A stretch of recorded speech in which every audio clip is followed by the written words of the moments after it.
भारताचा धडाकेबाज ओपनर वीरेंद्र सेहवाग म्हणजे सर्वांचा लाडका वीरूनं आंतरराष्ट्रीय क्रिकेटमधून निवृत्ती जाहीर केली आहे।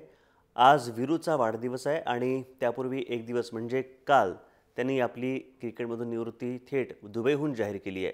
सेहवाग सध्या हरियाणा टीमकडून रणजी ट्रॉफीत खेळतोय। 2011चा वन डे वर्ल्ड कप विजेता टीमचा तो एक सदस्य होता आणि गंमत म्हणजे याच आठवड्यात टीमचा आणखी एक सदस्य झहीर खानने क्रिकेटला अलविदा केलाय। वन डे आणि टेस्टमध्ये मिळून 17,000च्या वर रन त्यांच्या नावावर आहेत आणि महत्त्वाचं म्हणजे टेस्टमध्ये 2 ट्रिपल सेंचुरी त्याच्या नावावर आहेत। ट्रिपल सेंचुरी करणारा तो पहिलाच भारतीय बॅट्समन ठरलेला आहे। 104 कसोटी सामने 251 एकदिवसीय सामने वीरूने खेळलेले आहेत। एकदिवसीय सामन्यातून टीम इंडियामध्ये त्यानं प्रवेश केलाय।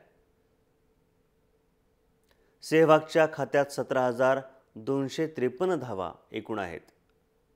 कसोटी सामन्यात 23 शतकं त्यांनी झळकवलेली आहेत। एकदिवसीय सामन्यात सेहवागची 15 शतकं जमा आहेत। पाकिस्तान विरोधात 2013 मध्ये तो शेवटचा सामना खेळला होता आणि त्रिशतक करणारा पहिला भारतीय क्रिकेटपटू वीरेंद्र सेहवाग ठरलेला आहे।